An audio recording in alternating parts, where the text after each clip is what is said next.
Hi everyone, welcome to the MathSpellBook live stream. I'm your host Peter, and basically we are going to be re-engaging with math proofs today. Hopefully you guys are doing well today. It is Tuesday after all, so you're almost there to Wednesday. So let us just get right into it, shall we? So we're working on problem 3 of exercise 2 of Sascha's sheets. So basically, let's see, f has a left and right inverse, implying that f is bijective. Okay, so let's just copy this, and I think we can just move it down here. Paste, yes, allow please. So we can just reiterate what it means to be bijective. Okay, there we go. I just want to make sure that my mic is working. Okay, cool, my mic is on, and I think, hopefully the settings are okay. There we go. I'm also going to check my sound settings just in case if the volume of the mic is too low. So let me just double check, because sometimes like whenever I go through like updates on my PC, I have to make sure that everything is working fine for you guys. Okay, so we are on, so we just basically covered the right and left inverses. Okay, so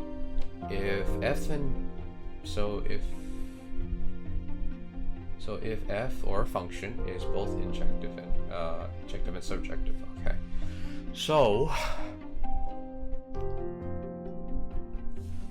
we have to prove that basically so we have to do both methods. So we have to prove it's subjective and injective. So the way we proved that it was injective last time, so we have to write the definition of what it means to be injective and bijective. So I think what we can do is just write the definitions, shall we? So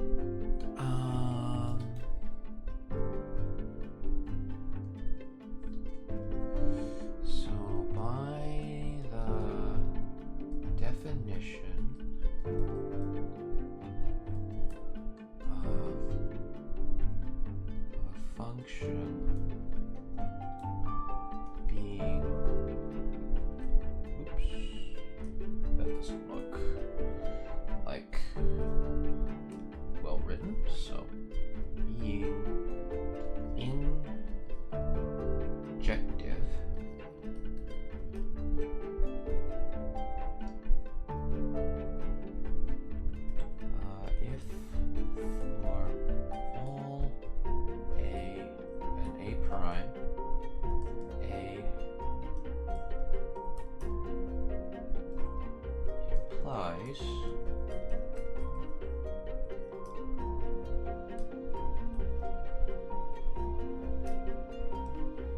implies that f of a is not equal to f prime of a. Okay.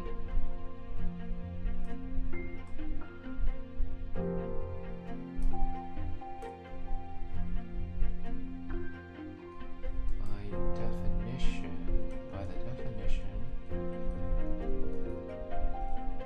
of oops, that looks too close. Of a function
I know that's a lot of words, because, like, we already written enough. Like, basically the left inverse and the right inverse. Okay, so I think we'll just continue writing over here. No point going all the way down here. Okay, so we have to prove it's injective first. So let's look at how we did that in the last one here.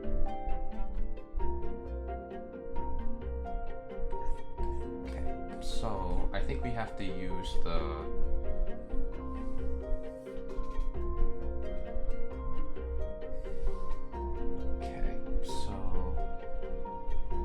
first one is like since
injective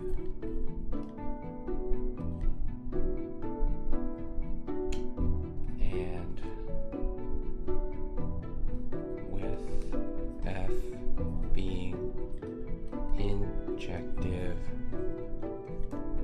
and surjective, F is therefore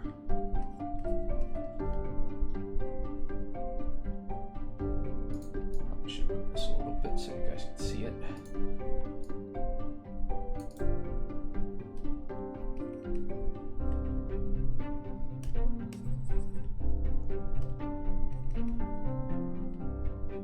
Therefore,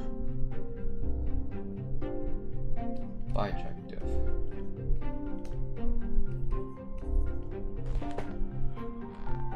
Wow, this is actually very, very wordy.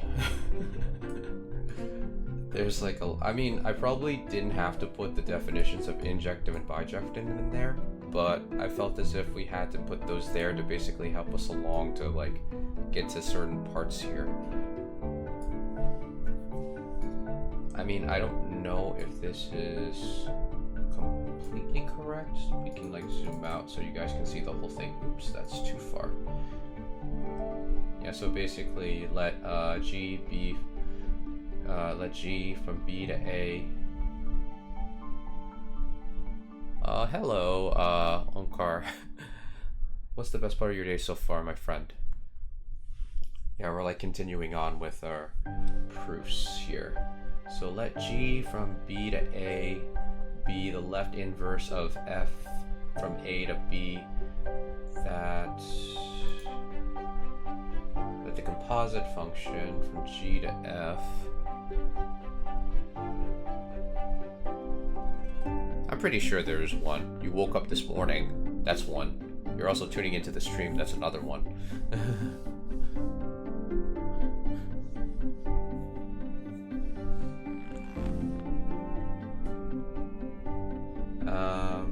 Let's see.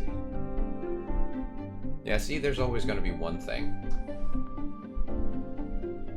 Just life is being a bit hectic. Oh, what's been going on? If you feel like sharing. Let's see. That's the identity of A, and let f of A be the right inverse of it. And then by the definition of the function being injective, if for L of A, function being surjective, that for f of B.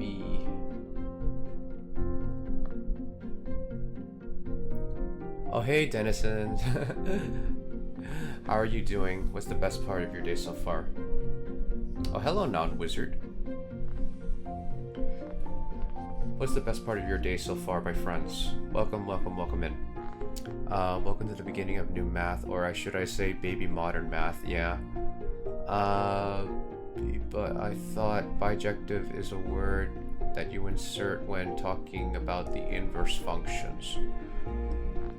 Yeah, that's why I'm looking over the proof I wrote, just in case, because basically according to the definition that I got is basically bijective if F is both injective and surjective, so I thought maybe we should use that to prove that the function we're supposedly working with abstractly is both injective and bijective. Kidding, of course. Oh, okay. I don't know if this proof is like good, guys, like if you guys can read my handwriting.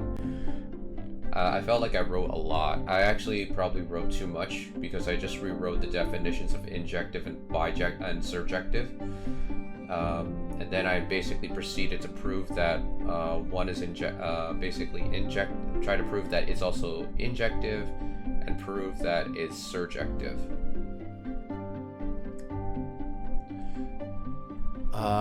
F has an inverse if and only if it's injective and finite. Right. Yeah, I probably didn't write this right. like always. I put my mistakes on every stream slash video that I post on YouTube and Twitch, so you know, you guys can basically see the mistakes I've done, and basically like help me go to the much clearer path of what I'm not seeing here.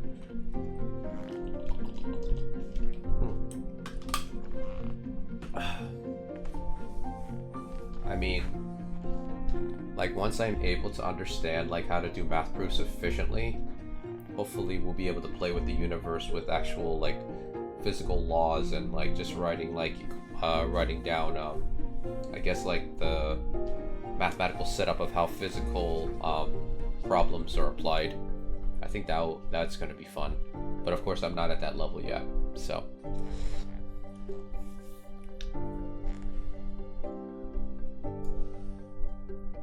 I mean, I feel like it's not solid, but at the same time, like, I feel like we do have the right pieces for the proof. The only thing is that maybe I wrote too much. Maybe I wrote too much for this one. Because I just wrote definition, and then technique to prove that, and technique to prove that. And then wrote the final conclusion at the bottom.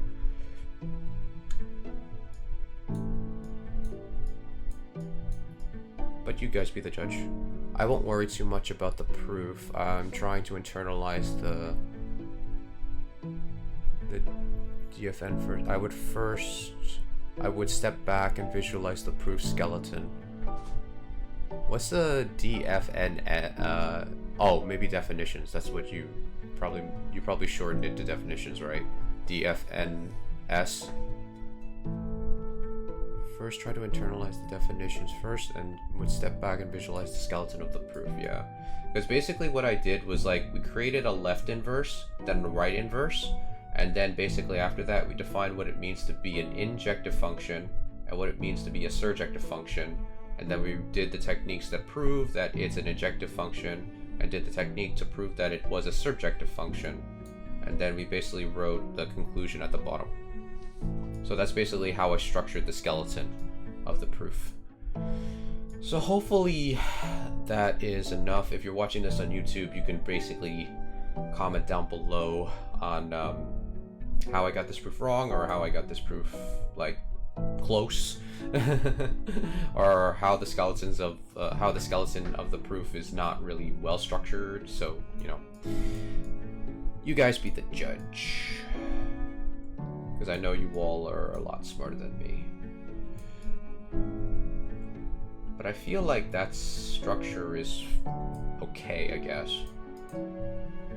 Okay, so we did exercise 2. So 2 is finished. Now we gotta do exercise 3.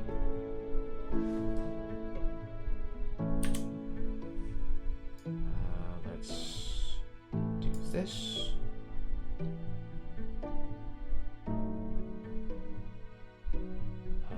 What happened to... Oh, maybe did I copy it already? I hope so. There we go.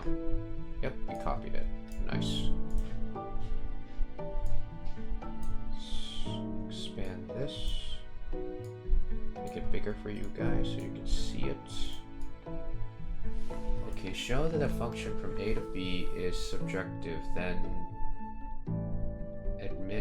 emits the right inverse. Hint inspired from example 1. Oh, maybe that was for the last one. Or maybe so exercise 3. Okay. Conclude from example 2. F is injective, has a left inverse. F is surjective, it has a right inverse. And B is and F is bijective. F has an inverse, a unique inverse. I think that's what it's, or an inverse. I think that's what it's supposed to say.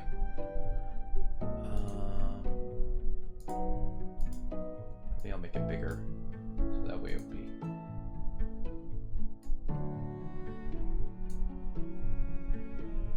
Has an inverse, so an inverse. I think that's what Sascha meant by writing that. Okay. Okay, so I think we're gonna need the definitions of injective and bijective again. So let's go up here. Let us copy this and paste. There we go. So we can have the definitions right before us. And number 1. Function is injective.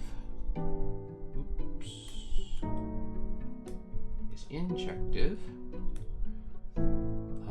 which implies, excuse me guys, sorry, has right inverse. Okay, so the definition, so proof. Let f be injective by definition of an injective function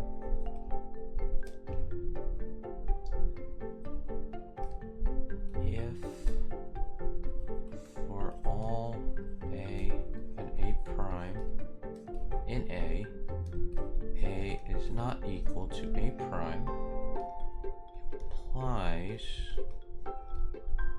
f of a is not equal to a prime f prime of a. I'm guessing you wrote, do you know why it is called the right inverse? Let's see. Well, let's think about this. That's actually a really good question. Because when you look at the way it's set up, let's see, if all of a, so injective, basically, it revolves around A, while surjective revolves around the set B. So I'm guessing it's like right and left inverse, so the left inverse, obviously, like, you know, it considers the inputs. And because it all revolves around basically set A, to allow the function to basically kind of like go with all the elements involving A, while surjective is basically revolving around the outputs. So basically for every like B and B, hence for every output value with output element within the output set, there is a, I guess there is an A that basically signifies that it will give a B in this case. I mean, that's the best way I can summarize it. I don't know if that's correct though, but it feels like that's where it's going if it's like right and left inverse, like the way why it's defined as right and left. If anyone in chat knows, please correct me if I'm wrong. That's like my best guess.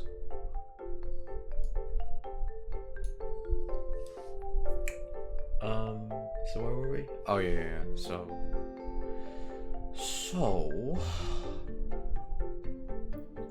f has a right inverse. So right inverse is basically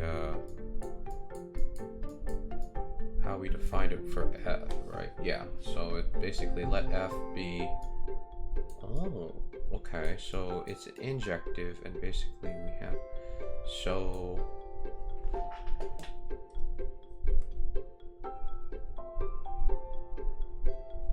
f from A to B is the right, no.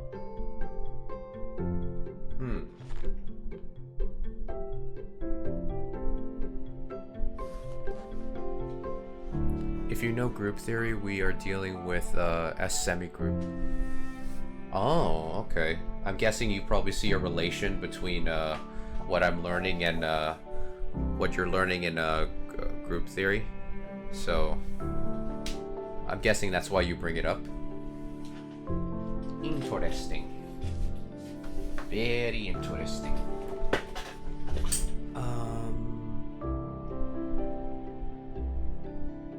Like, the reason why I'm kind of stumped here is because I feel as if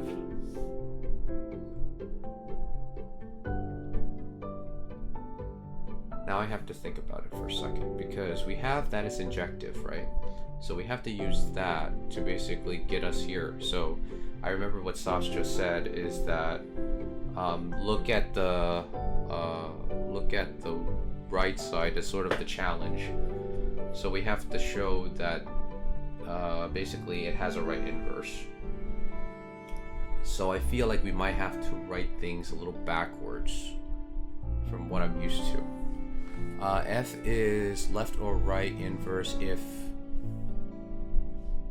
g of f, or f of g or g of f is x if input is x.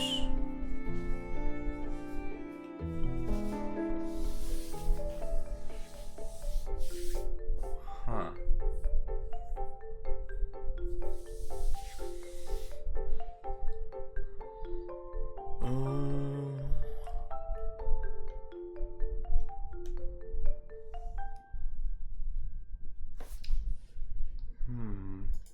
Because we just define. Ooh, I didn't realize that this was covering the proof that I wrote. I don't want it to do that.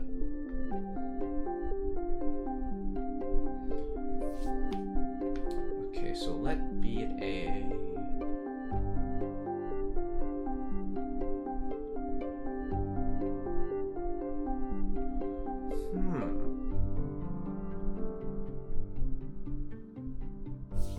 Oh, wait a minute. Let's take a look at our proof over again. Because I remember I left the... Let's see, if A and B is bijective, then its inverse is a function. The function was obey the...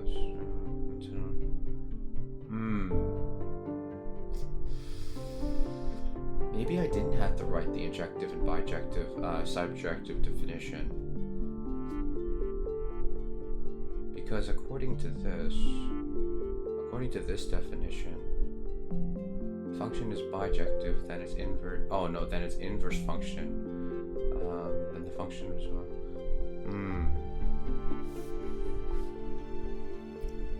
maybe let's see. It's a lot easier that way, but I respect grinding simply using injective and bijective definition. Oh yeah.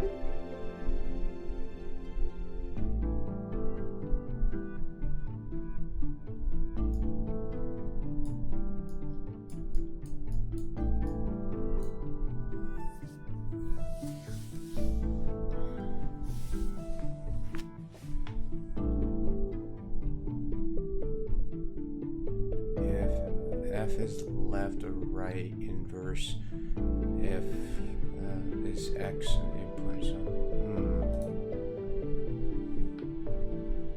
I appreciate all the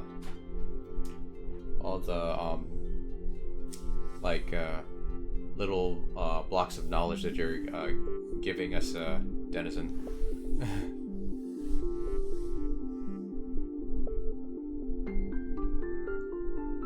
It's very, very informative, and it's getting me thinking a little bit more. So it has to it has a left inverse.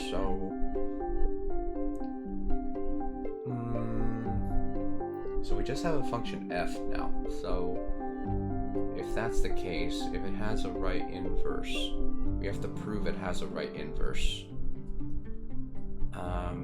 Because I think the last one we assumed that it had a left and right inverse. So now we're assuming that it's injective. So if it's injective, then if for all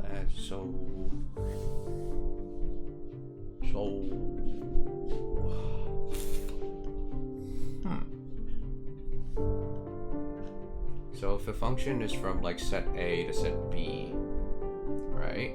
So and the right inverse would have to be from like B to A.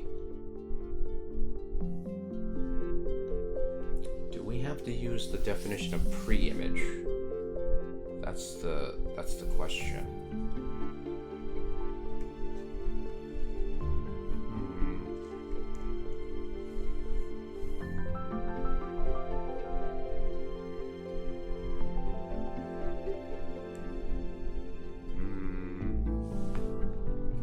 maybe that's not the right approach.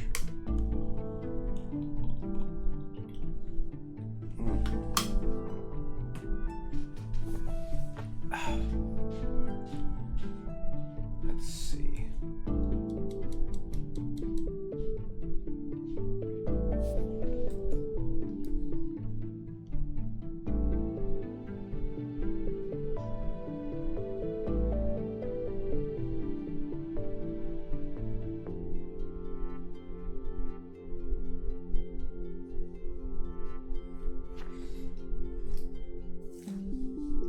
I am Godwin. Welcome, welcome, welcome. Is it okay if I call you Godwin? What is right inverse? So from what I gather, a right inverse is basically like the function that basically flips around, basically I guess flips around the inverse of a function, because according to what we define it in our previous proof, basically let g be a function from b to a, be the left inverse of from f that goes from a to b, that basically we have a composite function that gives us the identity function of a. So that's the left inverse, and the right inverse is basically let f from b to a be the right inverse of g from b to a, thereby giving us the composite function from f to g, giving us the identity of the identity function of b. Now I know that probably doesn't make a lot of sense. I mean, to me, I'm still trying to learn like how to fully understand that definition as well. But welcome in, Godwin. Welcome in. Welcome in. That's actually a pretty epic name, by the way. Kudos to you for picking that Twitch name before it was taken from somebody else.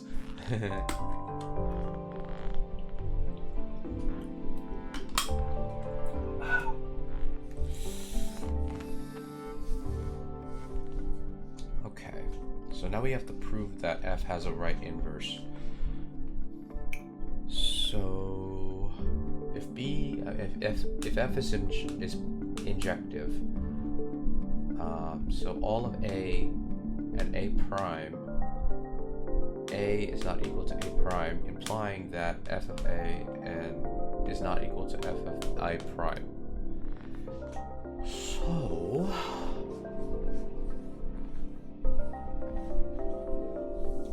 can we use, since the functions are not equal to each other, can we use that to prove that f has a right inverse?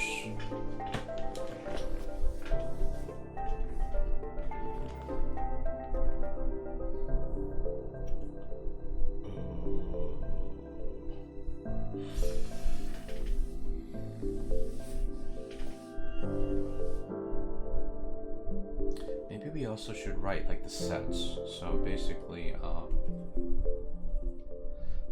let f from a to b be injective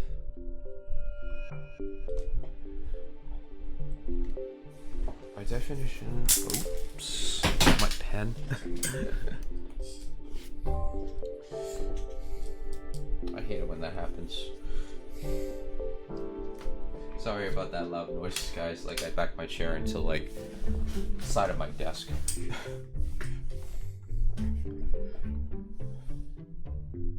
The idea using group theory, using the sets of as in elements, whatever these elements are, namely functions in this case, this radically changed in the mid-21st century when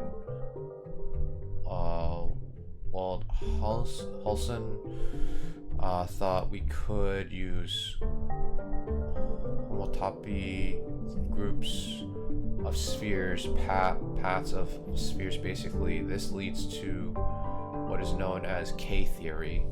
And what if homotopy theory developed by periodic and respectively. Oh, okay. That sounds complicated. What is a homotopy group?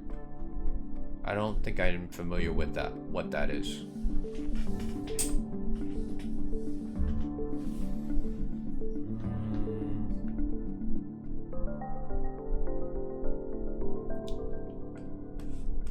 So the way we let something be a left and right inverse, so it has to be prove that it has a left inverse, right? So by definition, be a left inverse of the identity function.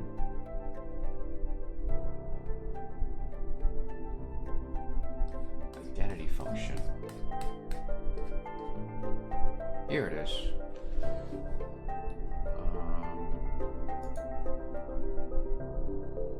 Maybe I should zoom in a little bit. So let's copy this. I feel like we might need this. So I will paste the definition here, and then we'll expand it. Oops, that's too big. Shrink that down a bit. Shrink that down a bit. Shrink that down a bit. There we go.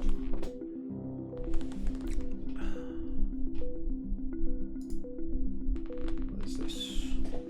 Homotopy group of spheres, an algebraic topology. Describes how a sphere in various dimensions can wrap. Ooh, that looks cool. Can't wait to be good enough at math so I can play with this. That seems fun. Actually, things wrapping into another shape of itself, it seems like it's pretty interesting. Being able to manipulate space. Okay, for a set A, an identity function on A is a function in which A onto A.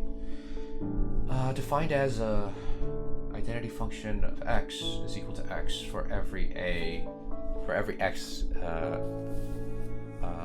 element in A. Okay. I don't know if that helps us, but it kind of gets us a little bit, I guess, an idea. Because the reason why I want the identity function is because I know the identity function plays a part in the composite function here. So maybe we can use it, or maybe I'm just like overthinking it. The main example is pi sub 1 of S2. I'm guessing the S2 is like a symmetry group. Because I would remember, like, you know, I think like there were groups like SU2 or I'm probably like misremembering stuff.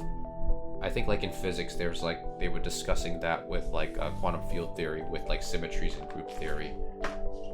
But I forgot exactly what they defined those groups. I think it was like SU, like a SU2 group or something like that.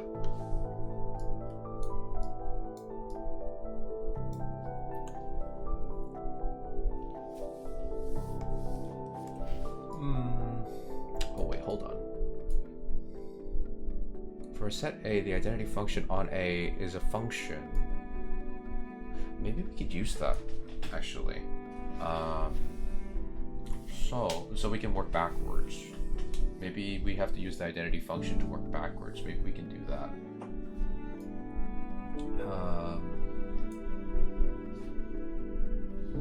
So for a set A,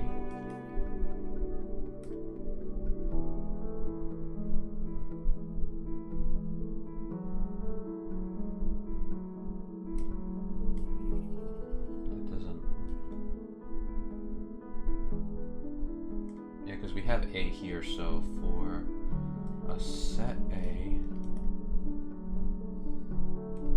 there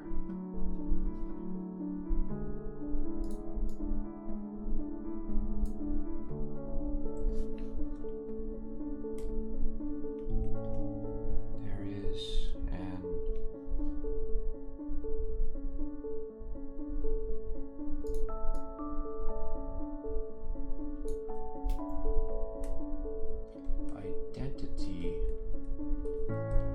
function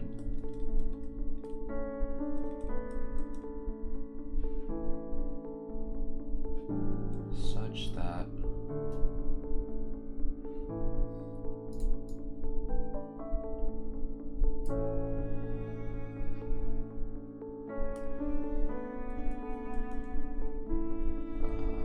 identity function A maps from A to A. Oops. Defined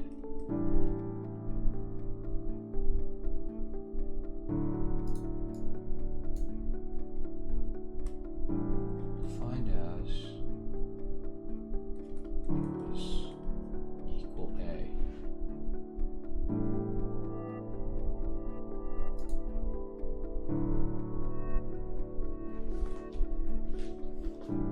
Let's see. But I like showing the purpose. This is never shown to me, even during and before. What's UG? The statement should be left inverse.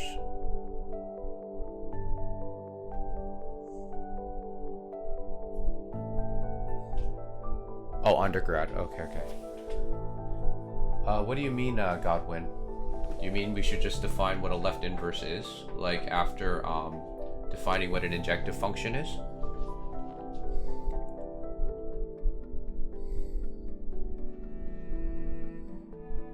Because I thought like we would probably define an injective function, and then basically we would use that to go into the identity function, and then we use the identity function to basically go into the right inverse.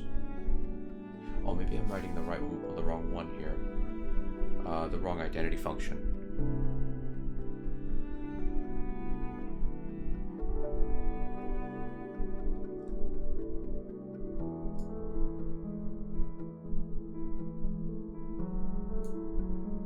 Oh, right, yeah.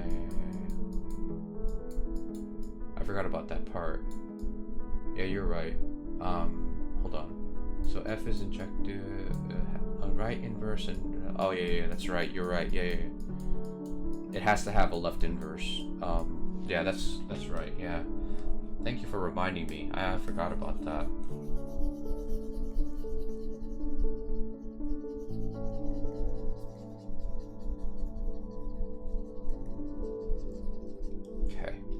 So let's see.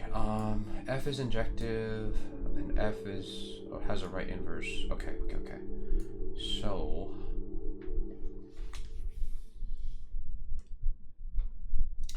that's weird. Like, maybe it's because this book is meant for like complete beginners, but I don't know why in the book of proof why it doesn't define a left and right inverse. It just talks about inverses, but it doesn't talk about like left and right inverse. I wonder why. Is that like... No, I think that should be part of real analysis, doesn't it? Yeah, all it talks about, like, let's see, it's injective, where's inverses? Because I wonder why they don't define what a left and right inverse is. Because you would think they would probably define what those are. Unless I didn't see it.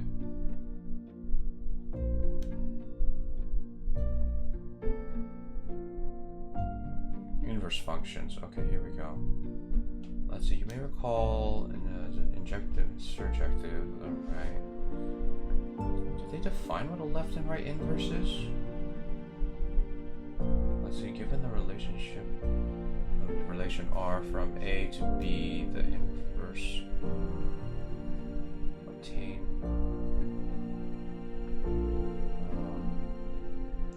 this theorem, then B is subjective if and only if the inverse relation. I don't see anything about left and right inverses in this book. I wonder why they don't cover that. Hey, Sascha. I mean, like, I wrote like a very long proof for number 3 and in exercise 3. So it's so it's exercise 2 part 3. Yeah, exercise 2, part 3. This one's pretty long. It probably shouldn't be this long. Proof writing in physics and studying. Big ambitions today. Well, I left that as a title because I've been just working on Sascha's assignments that he gave me. And welcome in, and Stunky. I'll give you a shout out. If you guys are not familiar with that, Stunky, they do a lot of stuff involving math and physics as well, and I think a lot of like computer science too. So be sure to check out their stuff.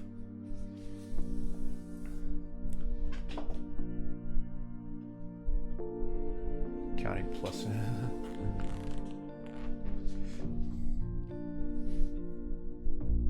Yeah, basically like the skeleton of the proof is basically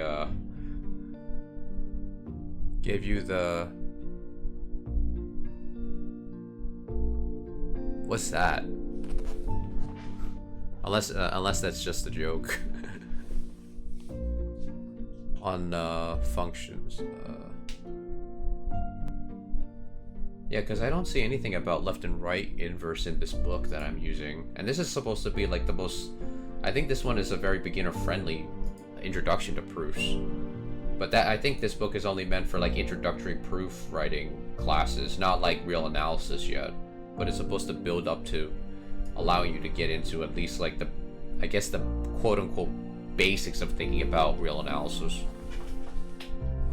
Or at least proof writing in general.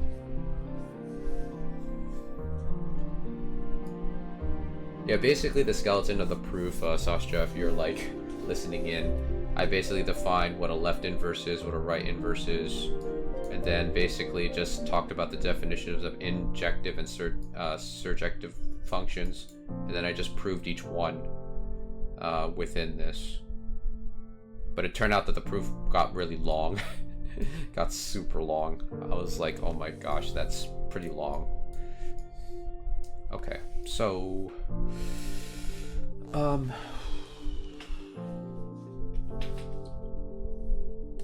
yeah, because like I don't know why in this definition it just basically says for all A and A prime in A is not equal to A prime, implying that f of A is not equal to f of A prime.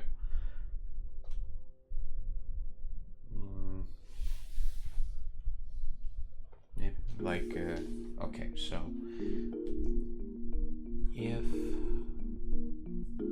okay, maybe I should write since f is injective,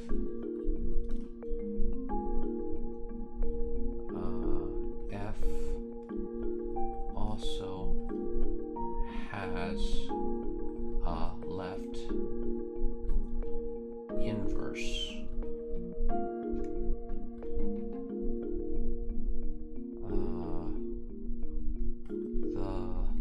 Left inverse by definition is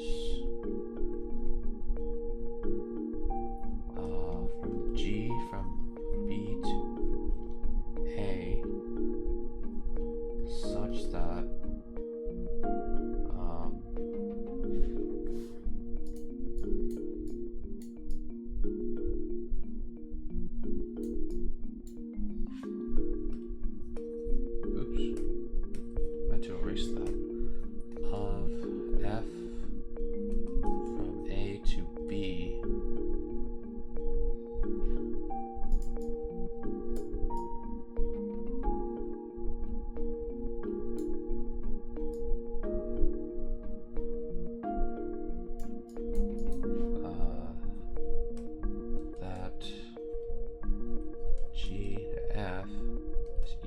to the identity function of A. I didn't quite did the set theory, otherwise we would have spent like a month talking about what is a mathematical theory and Hilbert choice operators. Oh, so it is a real thing. Okay. Yeah, because I find it weird that the book that I like to read for proofwriting doesn't talk about left and right inverses at all, unless it's supposed to talk about it somewhere else within like relations or something. Let's see, we have image and pre-image here. Proofs in calculus. Oh, the triangle inequality. Actually, is this chapter actually in the physical copy? I don't think it is. Oh yeah, this is chapter 13. I don't think this chapter's in the physical copy that I have. Interesting. I think they leave that one out for the online version. Huh. Go figure. Okay. So, has a left inverse. By definition is... Okay, so now we have to use the left inverse to somehow lead us to the right inverse.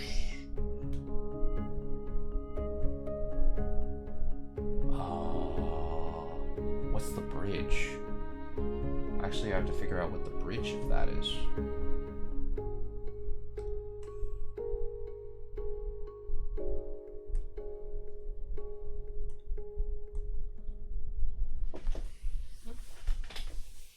Okay, since f is injective, it also has a left inverse. The left inverse, by definition, is f of that. Okay.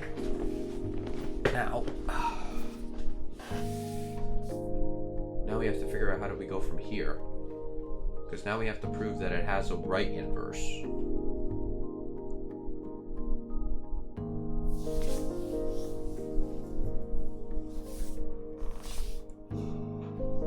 I mean, hopefully I'm on the right track here.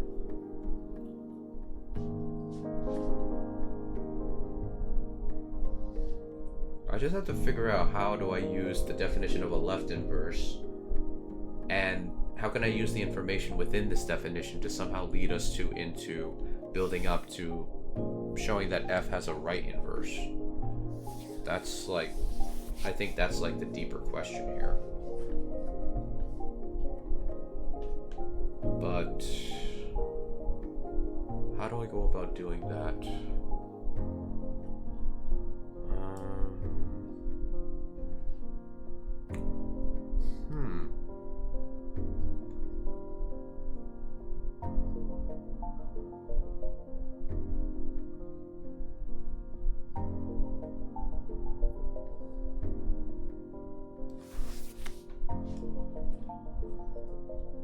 Because we do have the definition for the identity function, but I don't think that will help us in this case.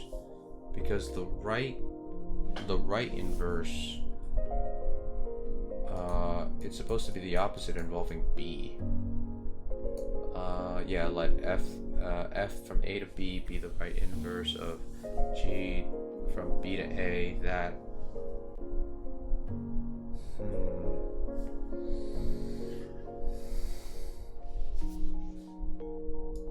So how can we let this lead us into the right inverse?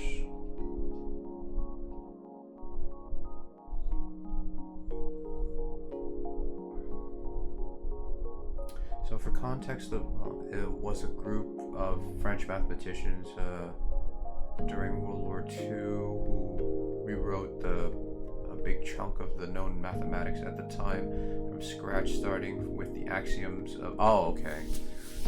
They had made a school called the Elements de Mathematique.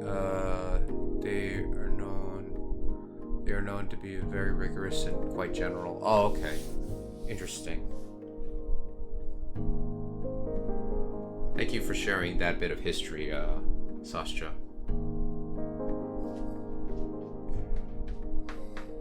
I mean, Sascha, am I on the right track here? Or am I not building the proof the way it's supposed to be built? Because so far I've defined what it means for a function to be injective, and then I incorporate that basically because it is injective, it has a left inverse, and we gave the definition of what a left inverse is.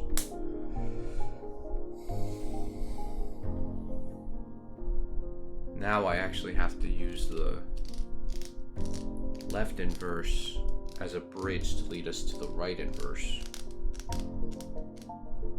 So for the implication, f is injective implies that it has a right inverse. I had in mind you just state example 1. Example 1. Let me take a look here.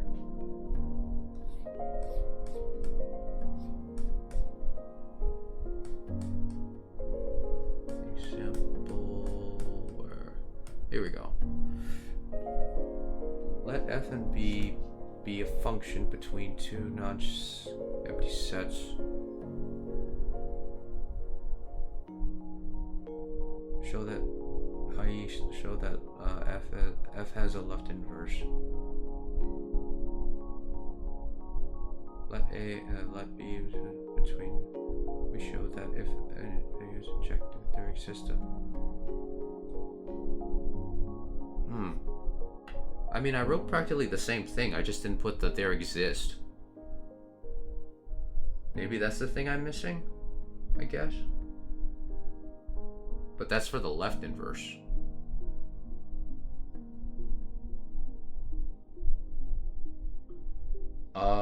Oh yeah, left inverse. Oh, okay, never mind. Oh my gosh, I'm mixing up things. You are right. I wrote right inverse by accident. There we go. It's supposed to be left inverse.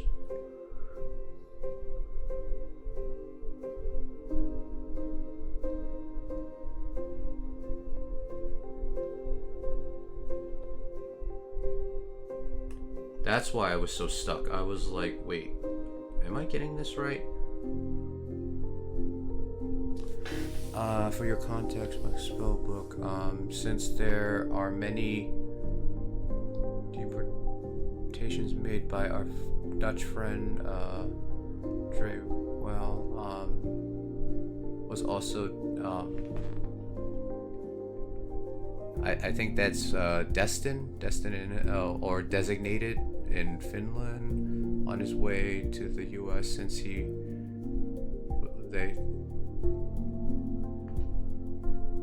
detained. Okay. Dang.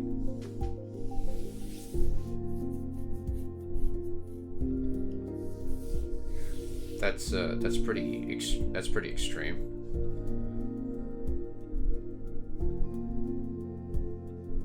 Talk about paranoia.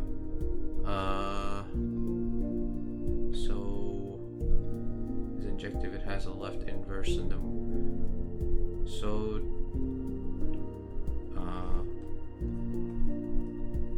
Thus, f has a left inverse.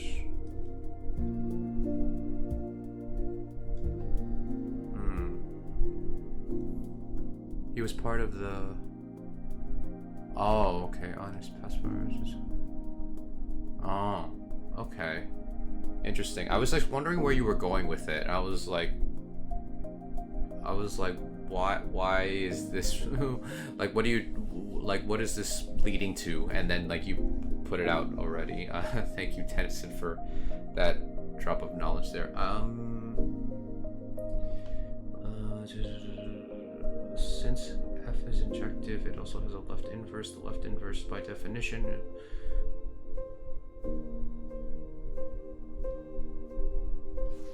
so for example 1 is proving f has a left inverse. You prove in the early exercise has left inverse. So if you combine the two to get the equivalent, f is injective and f is a left inverse.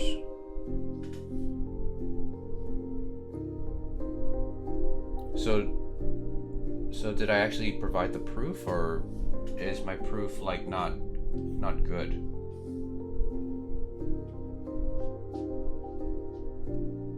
That's the one thing I'm like confused.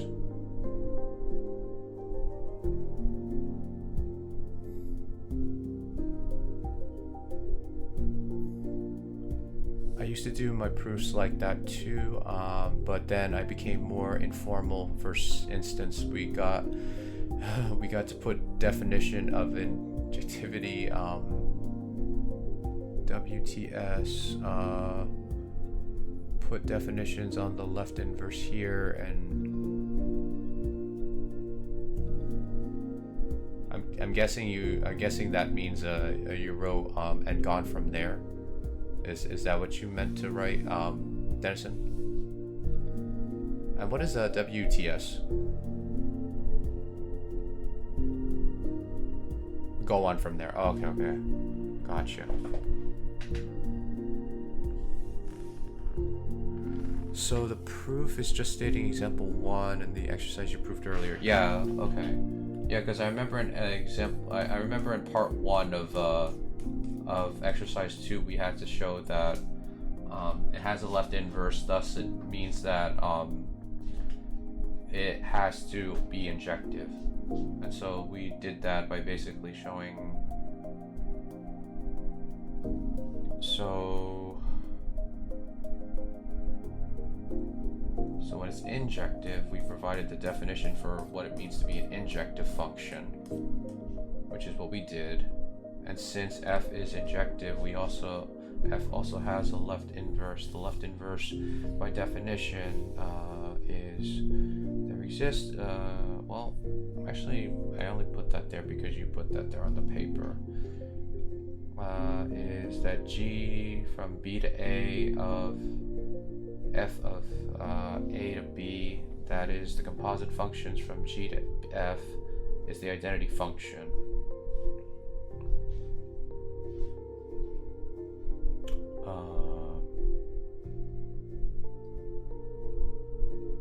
Which kind of shows it is an inverse.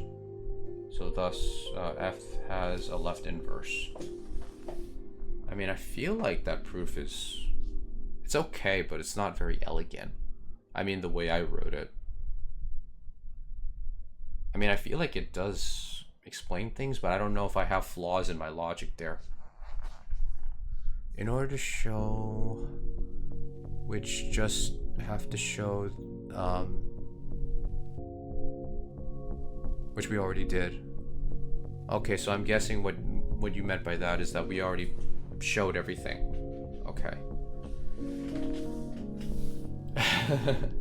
I'll let you be the judge of my progress, Sascha. I feel as if like I'm kind of just like going through these things, but I'm not even knowing exactly the knowledge that I'm imparting here.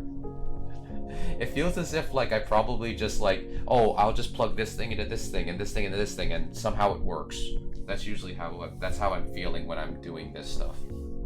But yeah, if you say that we basically did alright with that, then we'll go with it. This is more like a conclusion exercise. Oh, okay. Kind of like A equals B is the same as A is a subset of B and B is a subset of A. Oh, okay. Okay, part 2. I think we have so f is surjective. Oops. I hate it when I do that. I really do. Surjective implying, yeah, the f is a right inverse. Has a right inverse. Oh, that is terrible. My G looked really squished. There we go. Okay. Proof. I mean, how am I doing with these proofs, Sascha?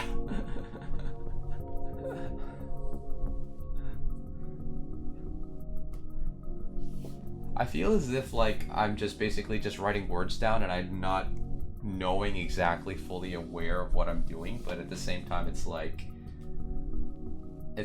I just do it so many times that it's like, oh, let's plug this into this thing or this thing into this outlet, and then suddenly it just works, but I didn't even know how I ended up doing it. Let f be surjective. By definition,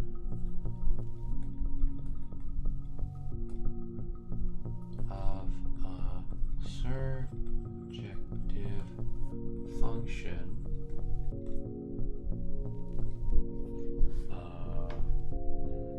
Let's go back up, see the definition. So,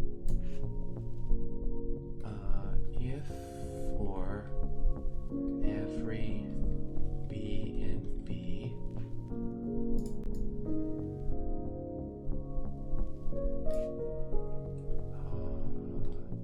there is an A in A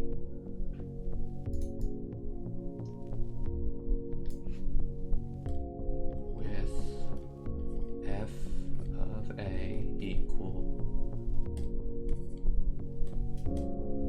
B. Those proofs are more about writing the definition and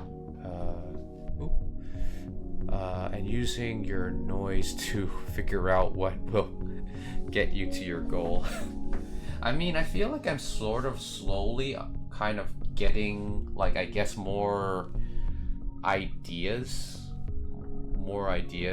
into like doing them. So like basically I feel like with the proofs that we did yesterday, chat really helped me out with like building these proofs actually.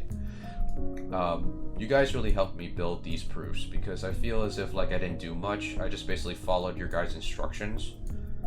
But it does give me a little bit more visuals to actually remember on how to write these things. Okay.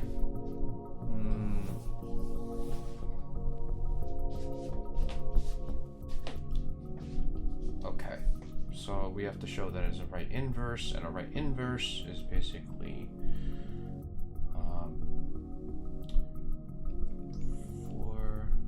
actually, like, Sascha, I want to ask you, like, when do you learn like right and left inverses? Because like I guess the proof book that I'm using, they don't talk about left and right inverses at all. In fact, when they talk about like injective and surjective functions, it's just basically this. But I don't see anything related to like right and left inverses.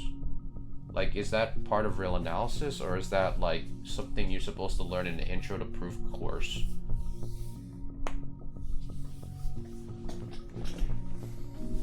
Because usually when you teach me stuff, I try to look at books that I have or like books that I can access in order to like get a better idea of what the definitions mean, so that I can solidify exactly what you taught me at that point. Well, I learned it well. Dang, I'm like repeating myself. I learned it while learning injective and surjective. Oh, okay. Interesting. I'm surprised that this book doesn't cover that. You would think that they would cover that. Oh, hey, Big Pup. Welcome to the MathSpellBook. I know you followed before.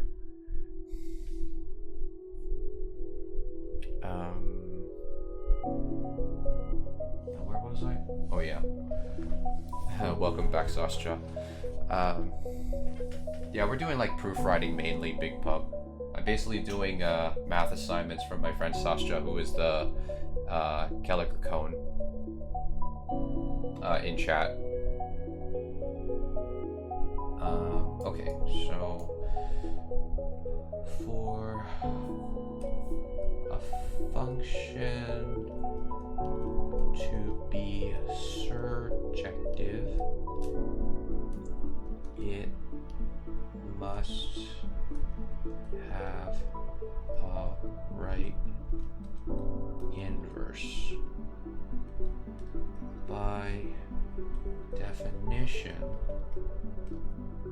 a right inverse. Oh, my handwriting is getting scribbly. But how you doing, Big Pup? How you doing?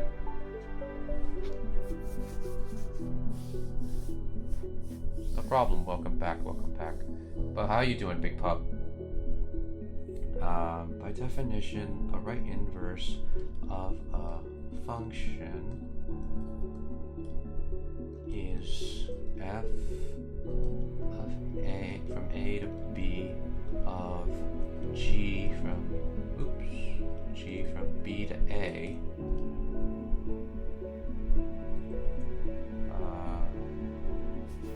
what did I write in front of this one? That the composite function of f to g is equal to, I think, b, right? Because we're going back and forth, right? Oh no, the identity of b. Has to be the identity of b. The identity of b.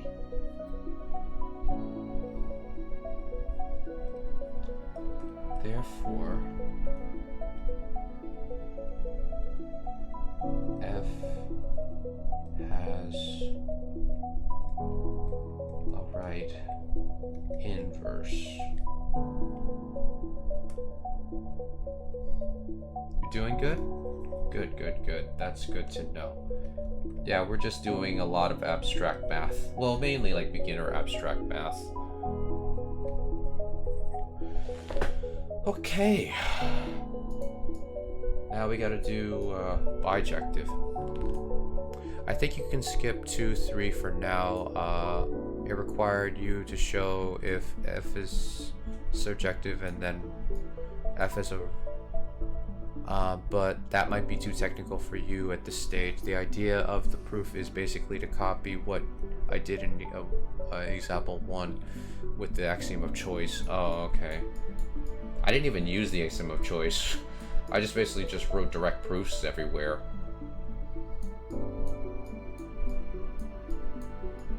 So what was number 4? Oh, I was like, where am I going?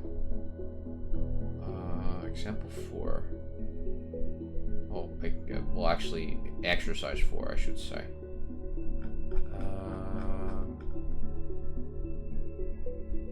So I guess we'll skip 3 then, I guess.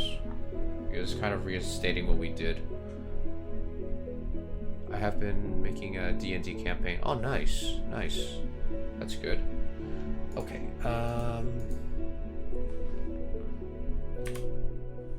let's copy this,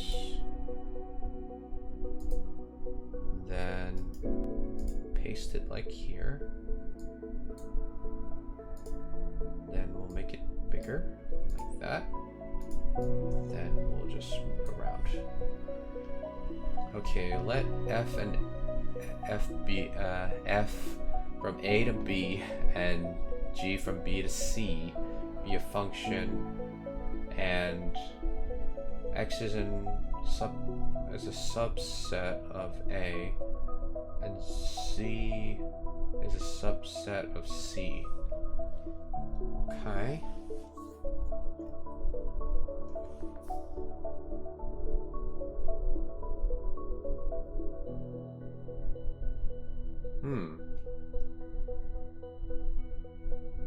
Okay. Because I think we showed this like in the injective and surjective proofs. Yeah, we showed like this and this. So is that gonna lead us to actually like proving these? Let's see. So the inverse of that is the inverse of the... Okay. Let's see if we can try this, and hopefully I'll be able to figure it out. And if not,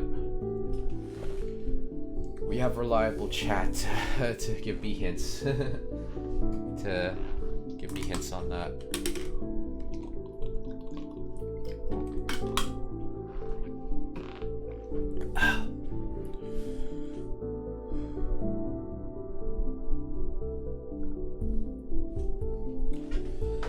Okay, here we go. Proof. Oh, no, not poof. Proof. Proof. Okay, so...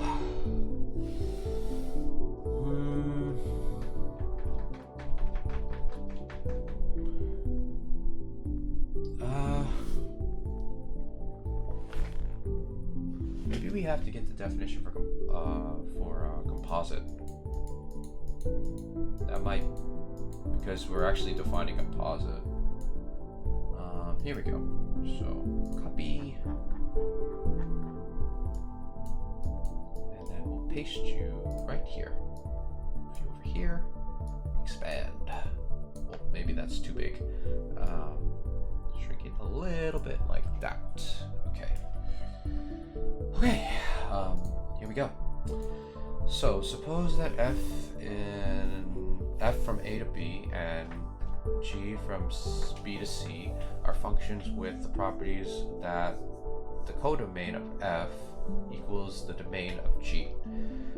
The composition of f with g is another function, denoted as, okay, defined as follows.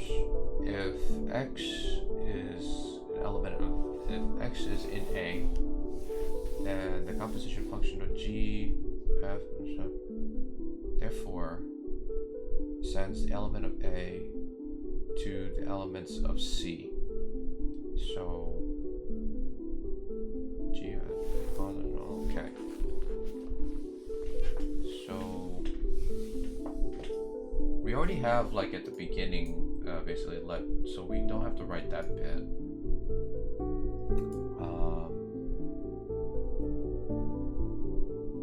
Let's see, our functions with the property that the codomain of f, well, which I'm guessing is this, is equal to the domain of g.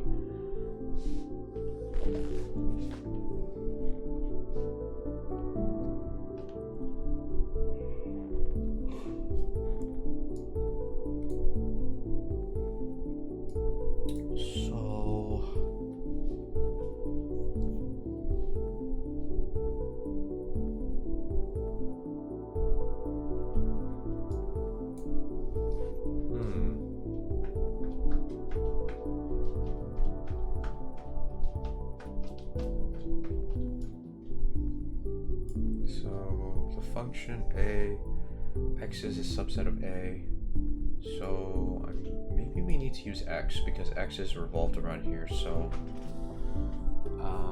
let x, small x, be an element of x. Maybe we should start there.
So here you want to show that those two sets are the same.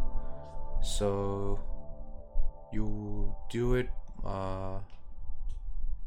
by showing the double inclusion. Double inclusion.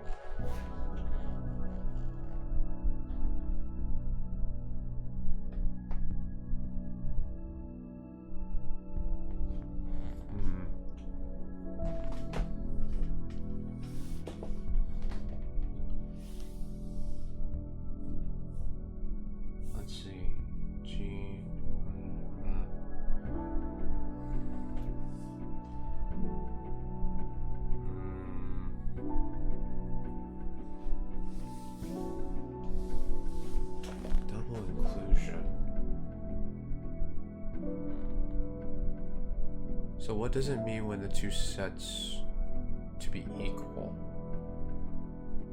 Well, if the two sets are equal, then that means like they have the same elements in it.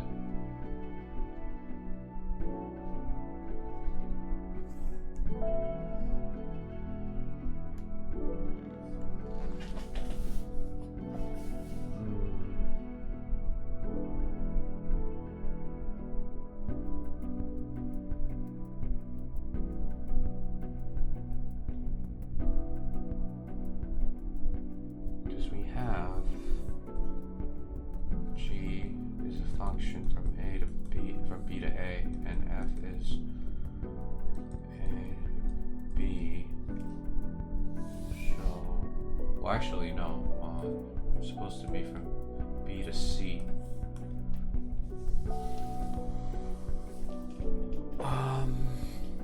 So B is the only thing that that puts them together. So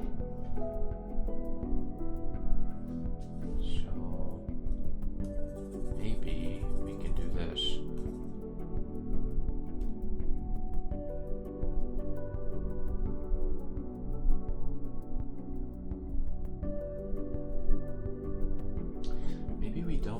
Maybe we shouldn't use X. Maybe in this case. No. Wait, no. We probably need X. And X is a subset of A.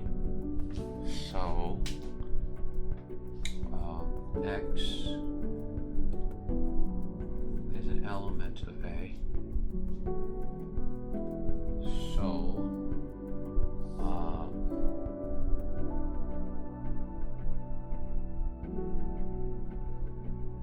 now the thing of it is that should I write there exist in X in A such that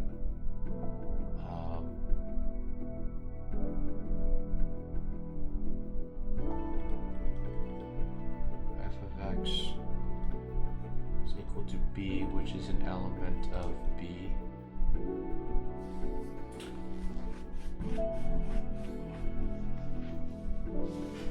So a strategy to show that is showing the two following things.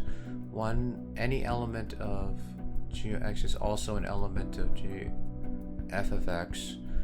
Two, any element of g of x, g of fx is also an element of g, the composite function of g to f of x.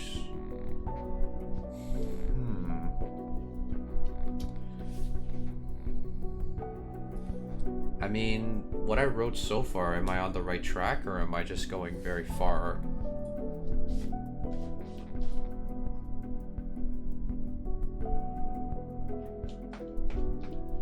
Because I feel like I have an idea where I would just use X to lead me into like creating like the functions with G and F at this point. So your proof is supposed to be two cases. Oh. So I'm guessing you have to prove one side or the other. One side and the other, I should say.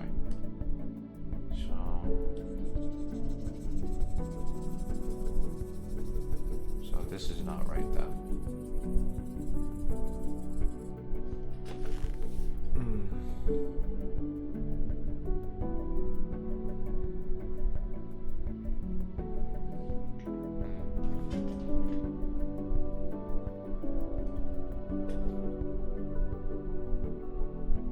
I would usually associate this as I would associate like G, the composite function of G to F. I would associate that with the left inverse of a function. But I don't think that's what we have to. That's what we do here. I would probably write let G from B to A be the left inverse of a function f of A to B. That's unrelated here. Yeah, that's what I was guessing. That's what I was guessing here.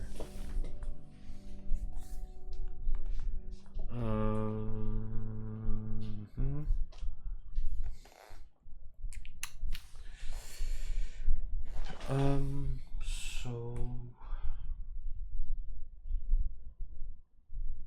f is a function from A to B, and G from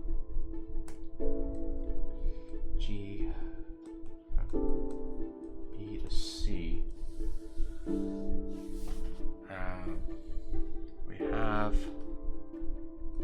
that being a subset, and C being a subset of C.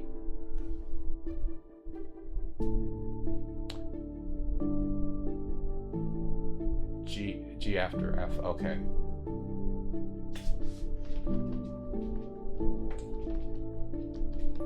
So we have to have F, we have to have F of X kind of like go into like basically the domain of G in this case. But then it's basically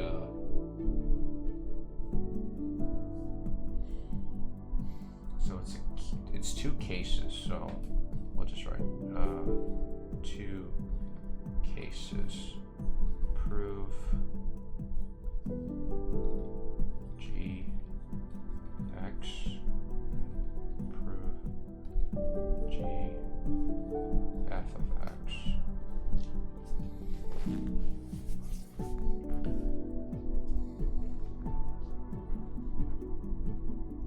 So the thing is that how can I write this?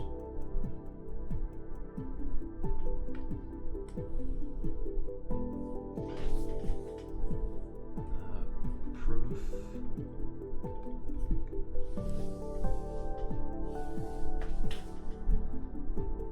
maybe we should look at the definition. So the definition of a composition of F with G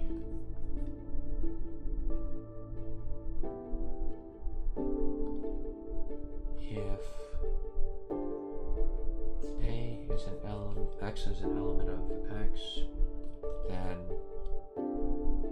G of F is defined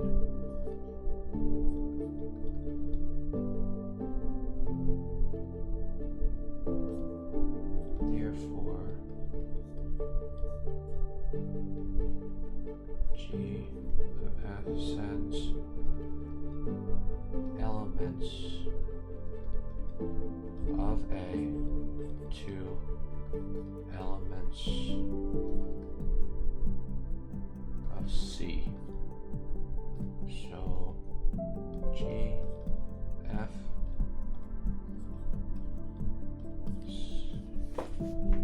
I mean that's the definition.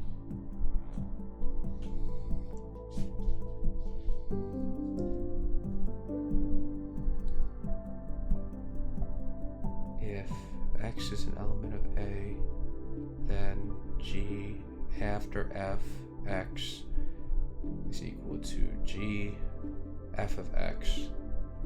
Therefore, G after F sends elements of A to elements of C. So G after F to A to C.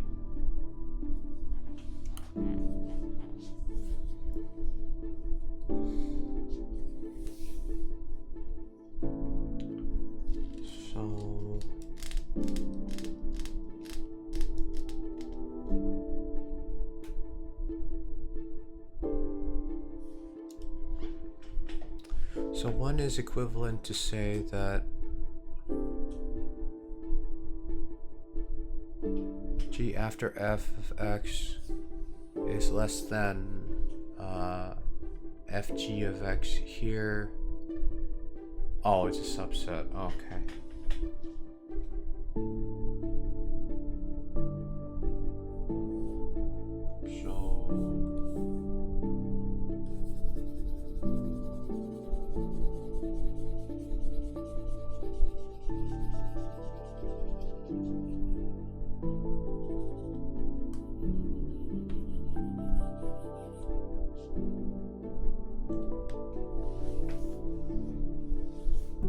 So how do we show an inclusion?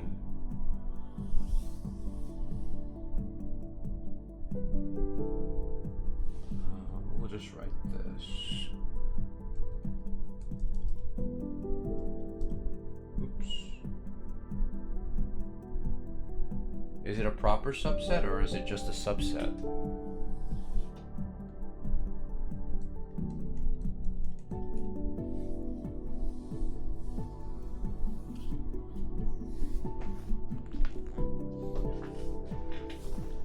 Just a subset, okay.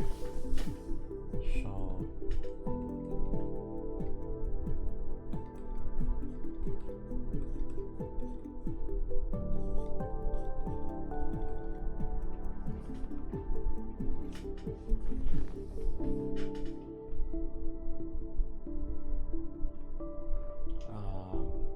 there exists an element x in G of x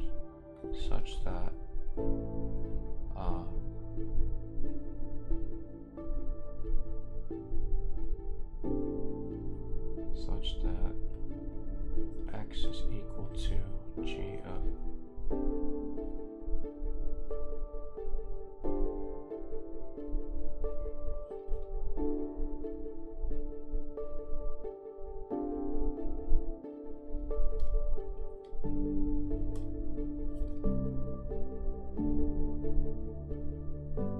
so is it G of f of x or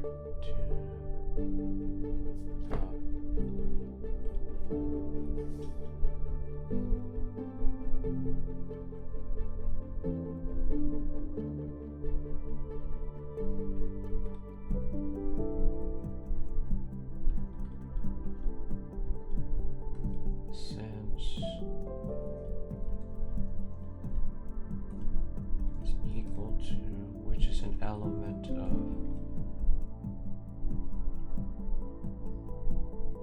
maybe we should just write, yeah, the little x there, such that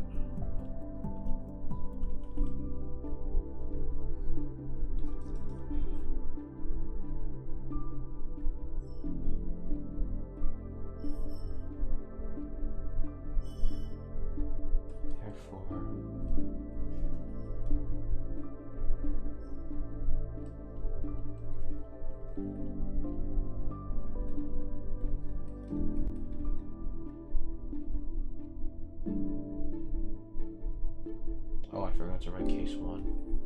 I should have wrote case 1 first.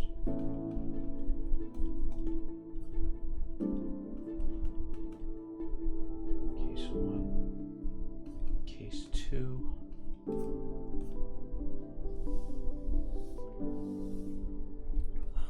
Let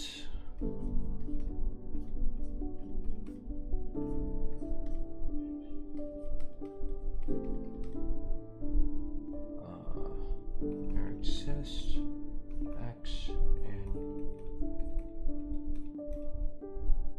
such that x is equal to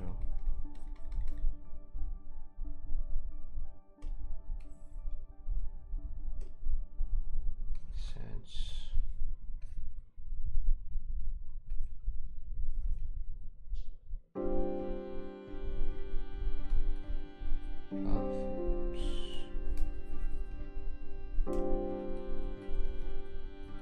of x is equal to x, which is an element of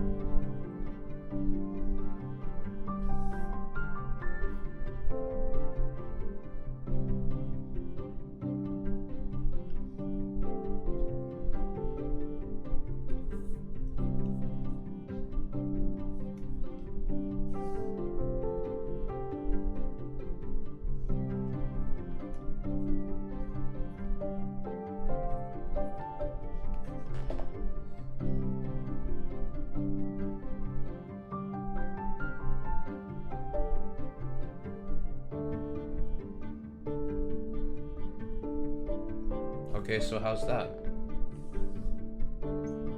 Is that the right way to show it, or is it like, is the proof not really like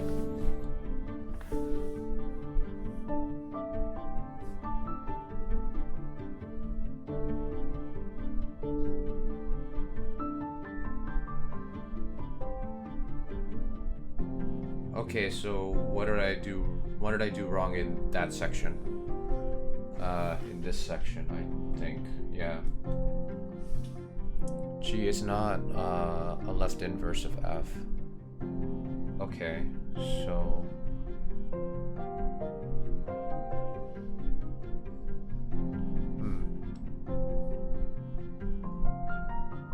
So this part is like off then.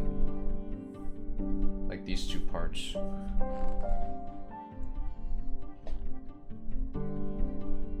So I guess we're gonna have to... Well, first the question to understand why that is wrong. Why should there be an x in x such that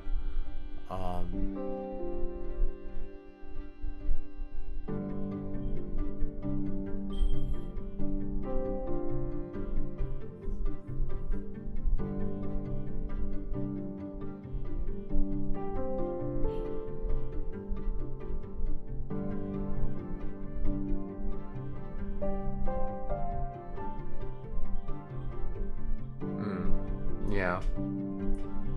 I thought like if I made x basically be an element within both sets, that would actually show that the sets are like equivalent. Like I mean like within like g after f and g f of x. Because I remember you said that basically proves that the two sets are equivalent. That's why I basically had x equal to each one of them. So that way we have an element to basically show that they have x in there. But I guess that wasn't the right approach.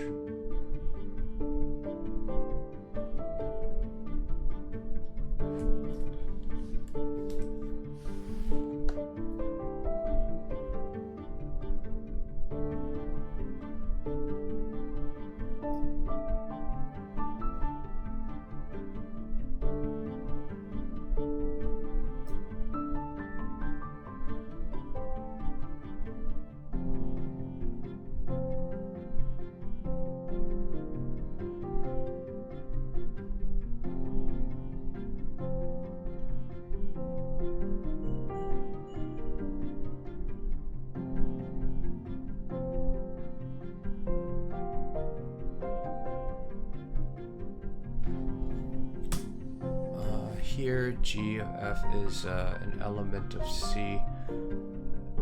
Okay, yeah, that doesn't make sense. Yeah, actually, guys, I have to cut this stream a little bit short. Something like sudden just came up, so I'm going to end it right here. I know it's a bit early, but I'm going to end stream here. So thanks for joining me today. If you guys like math, physics, as well as like maybe a good study stream to keep you working, you know, drop a follow on the Twitch channel. And if you're watching this on YouTube, you know, just basically you know, hit the likes button, subscribe if you like, as well as leave a comment down below on how I can better improve my proofwriting if you've been keeping up with this series of the origins of math. But yeah, thanks again, guys. Hopefully we'll be back tomorrow. If not, then I will basically update you guys on the Discord. So if you want to follow my YouTube channel, for everyone in the Twitch chat, you can basically follow me on YouTube. And my Twitch link will be in the description down below if you're watching this on Twitch. I mean, watching this on yeah, if you're watching this on YouTube, you basically will see my Twitch link for my Twitch channel if you want to catch the live streams. And I'll also put the Discord in there as well. And if you want to catch my video game channel, you can catch my Uncle Talks channel as well. If you're watching this on YouTube, all the links will be in the description down below. Okay, guys, thanks for joining me today. Always remember, everyone is precious. You guys are just as precious as everyone else. And thank you to everyone who follows the Twitch channel, as well as everyone that's subbed to the YouTube channel.